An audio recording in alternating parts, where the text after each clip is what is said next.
Olá, estamos aqui de volta aqui para fazer a outra explicação da outra parte do livro, né, a Trindade no Novo Testamento, evidências bíblicas, né, nós passamos pela primeira parte, que a Trindade no Antigo Testamento, né, os indícios, está no Antigo Testamento a doutrina da Trindade de forma implícita, não muito clara, mas eu pude apresentar para vocês, e apresento também no meu livro, né, Trindade, uma verdade negociável, né, textos no Antigo Testamento que a gente pode trabalhar, pensar acerca dessa doutrina central da fé cristã, que é a doutrina bíblica da Trindade, ok?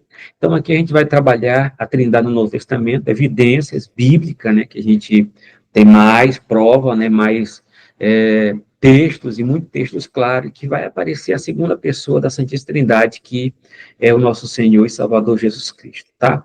No Novo Testamento temos uma clareza maior para distinguir o Pai, o Filho e o Espírito Santo, então está muito claro. Está muito claro no Novo Testamento acerca dessa doutrina. A não ser que alguém está tendo um problema de miopia, alguma coisa acerca dessa doutrina que o texto é muito bem apresentado, tá? Podemos encontrar várias evidências no próprio texto e contexto para extrair, estou colocando aí a palavra exegese, tá? Exegese, extrair do texto, uma doutrina sólida acerca da Trindade de Deus, né? Então, aqui, ó, análise a partir das cartas do apóstolo Paulo. Eu começo aqui, principalmente, os primeiros livros, né, que foi escrito no Novo Testamento, são as cartas paulinas, né? Foi escrita aqui as 13 cartas de Paulo, chamado Corpus Paulino, Cartas Paulinas, que assim era conhecido pela igreja antiga, né, e por toda a cristandade de forma geral. Então, aqui eu faço a primeira análise, né, de Paulo, pegando aqui dentro das suas 13 cartas, o conteúdo ao qual ele apresenta. Então, uma coisa que é muito citado, né, bem lá no seu culto, né, segundo a sua tradição, segundo a sua liturgia, né, é a tradicional bênção apostólica registrada em 2 Coríntios 13:13. Ou então, em algumas versões, aparece no versículo 14, tá? É muito claro acerca da bênção do Deus Trino, tá? Então, inclusive, tem até no Antigo Testamento, né, a bênção sacerdotal, que aparece em Números capítulo 6. E aqui aparece essa benção apostólica, essa benção trinitariana, que é feita no final dos cultos, né, conforme a tradição, o costume, né, e a liturgia que é celebrada a cada adoração a Deus e cada culto, né, na sua organização, tá? Ela menciona a graça do Senhor Jesus Cristo, a pessoa do Filho aqui, né? Eu até citei em 2 Coríntios 8:9, o amor de Deus, né? Então a gente pega isso aqui no versículo 11, e a comunhão do Espírito Santo. Então, aqui nós temos três pessoas aqui. São três pessoas. Não é uma pessoa, né? Não é uma pessoa, são três pessoas que aparecem aqui nesse contexto. Então, a não ser que a pessoa vai dizer que o texto está adulterado, vai usar aquela desonestidade acadêmica, e que for partir para o campo dos manuscritos, manuscritologia, e etc., tal, da crítica textual, e etc., não vai estar a mesma coisa no grego, né? E nos melhores manuscritos. Outra questão também, referências Paulina Trindade, tá? Coloca aí, você vai estar comprando o meu livro, né, na Eduz, o e-book. Paulo frequentemente se refere a Deus como Pai, pois vocês não receberam o Espírito que os escraviza para novamente temer, mas recebam o Espírito que os adota como filhos, né, por meio do qual chamamos Abba, Pai, Paizinho, a palavra aramaica aí, Abba, né, papai, não é isso? Romanos 8:15, né, chamamos hebraísmo, aramaísmo, etc. Aparece essas palavras aqui, que é do aramaico ou então do hebraico. Ó, Paulo também enfatiza a divindade de Jesus Cristo.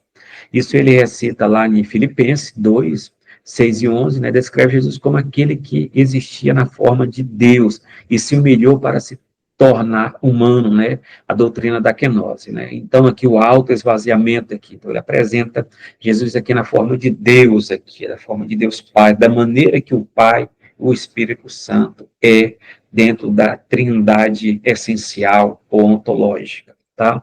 Que a gente vai trabalhar essas duas trindades no livro também, a trindade a trindade essencial, né, ou então a trindade ontológica, que trabalha o ser de Deus, tá? E a trindade econômica, que são os afazeres que a gente vai estudar mais um pouquinho adiante, de outros vídeos.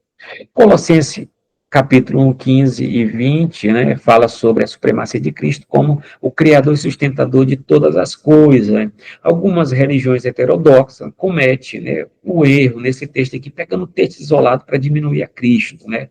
Dizer que ele é uma criatura, tal, né? Cristo tem toda a primazia diante da criação, porque ele é criador.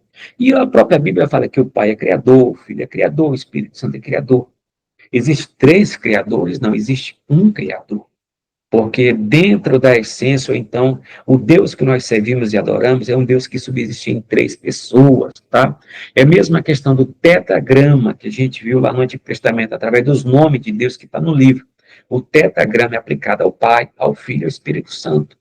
Deus, né? A palavra Deus, né? A palavra Deus é aplicada também, a palavra Deus é aplicada ao Pai sozinho, é aplicada ao Filho sozinho, e é aplicada ao Espírito Santo sozinho, mas temos três deuses? A resposta é não, tá? Não. Então, nesse contexto, vamos estar pensando, né, acerca do Deus que subsiste em três pessoas. Outra questão também, vamos lá. O Espírito Santo e a salvação, né? Aqui, ó, Paulo menciona o Espírito Santo em várias ocasiões, em Romanos 8 e 9, ele diz, vocês, porém, não estão sob o domínio da carne, mas do Espírito, se de fato o Espírito de Deus habita em vocês, né? E o texto também fala que aquele que não tem o Espírito Santo de Deus, esse tal não é dele, então o Espírito Santo aparece como Deus. Outra questão, Paulo é claro em que o processo total de salvação, a vinda de Cristo, a morte de Cristo, é a prova do amor de Deus. Tudo aconteceu para nos mostrar que Deus nos ama, Romanos 5 e 8, como citação. Tá certo? Então, essas passagens indicam a existência de três pessoas na divindade. A compreensão completa da Trindade se desenvolveu ao longo do século. Contudo, a semente dessa doutrina está presente nas cartas de Paulo, na carta de Paulo, e do bom e do melhor, né? Paulo fazia teologia a caminhos, escrevia nas suas viagens para fortalecer a fé das comunidades da fé, que são igrejas estabelecidas, né, e fundada por ele, ou então por algum dos seus pupilos. Outra questão também, a Trindade nos escritos joaninos, né, que ela é muito importante, né, e aparece uma profundidade mais ainda de grande relevo, tá? A Trindade nos escritos joaninos, o que aparece aqui? Os escritos do apóstolo João, que inclui o Evangelho, as três cartas e o livro de Apocalipse revela o Deus Trino em um. Então, a gente vê aqui nos escritos de João um Jesus que revela o Pai, que revela o Espírito Santo. Então, daí que nós formulamos melhor dentro dessa clareza do Novo Testamento acerca que essas duas pessoas existem, e são pessoas, né, divinas. Outra questão, embora não utilize a expressão doutrina da Trindade nos escritos joaninos, seus textos centralizam a pessoa do Pai, do Filho e do Espírito Santo. A teologia trinitariana é inegavelmente presente, né? Vou ler novamente, a teologia trinitariana é inegavelmente presente em suas obras, né?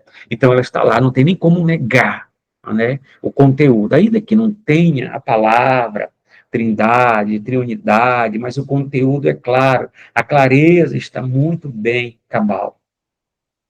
A divindade de Jesus no Evangelho de João. Vamos lá. O apóstolo João, em seu Evangelho, apresenta a divindade de Jesus de maneira profunda e rica, né? Especialmente no prólogo do capítulo 1. Né? A gente pode fazer a questão da teologia do Novo Testamento nos Evangelhos joaninos para se extrair. E aqui está, ó, uma questão. João nos diz que o Logos estava com Deus e era Deus, enfatizando a natureza divina de Jesus, o Logos eterno de Deus. Nas nossas traduções, foi traduzido na NVI, vem a palavra, né? E nas nossas traduções de Almeida e etc., aparece a palavra verbo, né? Por causa lá da tradução de Jerônimo, da Vulgata, nós adotemos verbo, né? O verbo eterno de Deus. Então, quem estava com Deus? Pai. Deus Filho estava lá, e Deus Filho é Deus conforme João 1 e 1 e todo o Evangelho. Outra questão, que João faz uma ligação entre o Logos e Deus, né? O termo seio indica intimidade e afeto, mostrando que Jesus vem do próprio coração de Deus, né? A questão, né, dessa união da dança da Trindade, como se dizia na teologia antiga e etc. Então, tem aqui uma profundidade muito boa. A missão do Filho e a divindade no Apocalipse, né, pegando aqui o contexto aqui. João deixa claro que o Pai enviou o Filho, 8:42. Jesus diz, não vim de mim mesmo, mas ele me enviou. né? Então, tem um sentido, ele foi enviado por quem? Ele vem por si mesmo? Não. Se fosse o unicista, ele vem por si mesmo, mas ele foi enviado pelo Pai. O Pai o enviou, né? Enviou, está aqui, 8:32. No livro, ele não alto não, eu estou indo, né? Não falou nada disso. Então, o Pai que enviou ele. No livro do Apocalipse, João continua a enfatizar a divindade de Jesus, descrevendo como o alfa e o ômega, né, o princípio e o fim, Cordeiro de Deus que tira o pecado do mundo. Ok?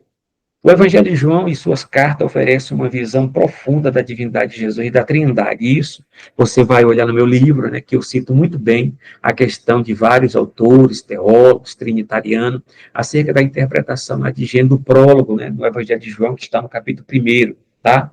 Que ele trabalha muito bem a questão do Logos eterno de Deus. Então, lá no Evangelho de João aparece a questão, né, que ego em mim, aparece a palavra eu sou, né? Jesus fala, eu sou a água da vida, eu sou a luz do mundo, eu sou o pão descido do céu, né?